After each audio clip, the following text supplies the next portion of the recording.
അച്ഛ ഞങ്ങളെ അച്ഛൻ്റെ നാട്ടിൽ പോയിട്ടുണ്ടായിരുന്നു. എല്ലാവരും അച്ഛനെ അന്വേഷിച്ചതായി പറയാൻ അനവധി കാലം അവിടെ വന്നപ്പോ കുറച്ചു നേരമായിട്ട് തറങ്ങി പോകണ്ടല്ലോ. എന്റെ കൂട്ടുകാരും നാട്ടുകാരും ഇന്ന് അറിയുന്നവര് കംപ്ലീറ്റ് അവിടെ ഉണ്ട്. അപ്പൊ എല്ലാരും അന്വേഷിക്കാൻ പറഞ്ഞിട്ടുണ്ടായിരുന്നു. പിന്നെ എന്താ അച്ഛൻ വരാത്തത് ചോദിച്ചിട്ടുണ്ട്. വരാത്ത കണ്ണോണ്ട് പോയിട്ടാണ്. അതെ, അച്ഛനറിയാം അച്ഛൻ്റെ വീഡിയോയ്ക്ക് പിന്നെ മാല വരെ ചോദിക്കുന്നുണ്ട്. അച്ഛൻ്റെ മാല എവിടെയെന്ന് വരെ ചോദിക്കുന്നുണ്ട്. അതിന് വരെ ഫാൻസ് ഉണ്ട്. മാല ഇടാത്ത വേറെ ഒന്നല്ല. എന്തിനാ മാലിട്ട് വീട്ടിലിരിക്കുന്ന കള്ളന്മാരിലാണ്. ആരും വന്ന് കൊണ്ടുപോയതോ. അപ്പൊ എല്ലാരും അച്ഛൻ ഇങ്ങനെയാണ് ഇരിക്കണത്. അതുകൊണ്ടാണ് വീഡിയോസിലൊന്നും വരാത്തത്. കണ്ണട എടുത്ത് മാറ്റിയിട്ടില്ല. ഇനി ഡോക്ടറെ അടുത്ത് പോകണം. അപ്പൊ നമ്മൾ അച്ഛൻ്റെ കുടുംബക്ഷേത്രത്തിലൊക്കെ പോയിട്ടുണ്ടായിരുന്നു. അപ്പൊ അച്ഛന് വരാൻ പറ്റിയില്ല അല്ലേ? വരാൻ പറ്റില്ല. വരാൻ പറ്റാത്തോണ്ടല്ലേ. അതെ, അച്ഛന് വയ്യാത്തൊരു കണ്ടീഷനായിരുന്നു. അതുകൊണ്ട് വരാൻ പറ്റിയില്ല. അപ്പൊ ഞങ്ങൾ അവിടെ പോയിട്ടുള്ള വിശേഷം കാര്യങ്ങളൊക്കെ എന്തായാലും നമുക്കിതിൽ ഇടാല്ലേ. തൃത്താല രാമേന്ദ്രൻ നായർ എന്നുള്ള പേരിലാണ് അച്ഛൻ അറിയപ്പെടുന്നുണ്ടെങ്കിലും അച്ഛൻ്റെ യഥാർത്ഥ സ്ഥലം എന്ന് പറയുന്നത്, അല്ലെങ്കിൽ ജനിച്ച് വളർന്ന സ്കൂൾ കാലഘട്ടം എന്നൊക്കെ പറയുന്ന ആ ഒരു സ്ഥലം എന്ന് പറയുന്നത് പാലക്കാട് ജില്ലയിൽ തന്നെ തിരുമിറ്റക്കോട് ചെരിപ്പൂർ എന്ന് പറഞ്ഞിട്ടുള്ള ഒരു സ്ഥലത്താണ്. അപ്പോൾ അവിടെ എപ്പോഴും അച്ഛൻ്റെ ആ ഒരു കുടുംബക്ഷേത്രവും കുടുംബക്കാരും ആൾക്കാരും ഒക്കെ ഉണ്ട്. അപ്പോൾ നമ്മൾ ഈ പരിപാടിയായി ബന്ധപ്പെട്ടിട്ട് എല്ലാ വർഷവും അവിടെ എത്താറുണ്ട്, എല്ലാവരെയും കാണാറുണ്ട്.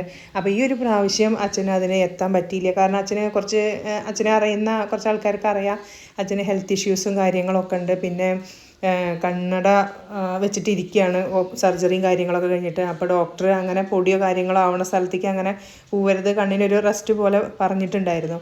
അപ്പോൾ അതുകൊണ്ട് തന്നെ അച്ഛൻ അങ്ങനെ പോകുന്നില്ല. കാരണം അടുത്ത കണ്ണും കൂടി സർജറിക്ക് വേണ്ടിയിട്ട് ഇരിക്കുകയാണ്. അപ്പോൾ ആ ഒരു കാരണം ഉണ്ടാവുന്നുണ്ട്. പക്ഷേ അവിടെ എത്തിയപ്പോഴാണ് അച്ഛനെ ആൾക്കാർ അന്വേഷിച്ചുകൊണ്ടേ ഇരിക്കുന്നത്, എന്താണ് വരാത്തത്, ആളെ കണ്ടിട്ട് കുറേ ആയി എന്നുള്ള രീതിക്ക് നമുക്ക് ഒരുപാട് സന്തോഷമുണ്ട് കേട്ടോ അങ്ങനെ ചോദിക്കുമ്പോൾ. പിന്നെ നമ്മുടെ വീഡിയോസും കാര്യങ്ങളും ഒക്കെ എല്ലാവരും കാണാറുണ്ട്. പിന്നെ അച്ഛൻ്റെ കൂടെ പഠിച്ച ആൾക്കാരായാലും അച്ഛൻ്റെ കുടുംബക്കാരായാലും എല്ലാവരും, ഇനി ഒരാളെന്നില്ല, എല്ലാ ആൾക്കാരും അച്ഛനെ പറ്റിയിട്ട് ചോദിച്ചും കൊണ്ടിരിക്കണ ഒരു ഇതായിരുന്നു കേട്ടോ അവിടെ എത്തിയപ്പോൾ. അപ്പോൾ ഞാൻ പറഞ്ഞു, ഞാൻ ഈ വീഡിയോസും കാര്യങ്ങളൊക്കെ ഇതിൽ കൂടെ ഇടുമ്പോൾ എല്ലാവരും അച്ഛനെ കാണുന്നുണ്ട്, അച്ഛൻ്റെ വിവരങ്ങളൊക്കെ അറിയുന്നുണ്ട്. അപ്പോൾ ഇതാണ് അച്ഛൻ്റെ കുടുംബക്ഷേത്രം എന്ന് പറയുന്നത്.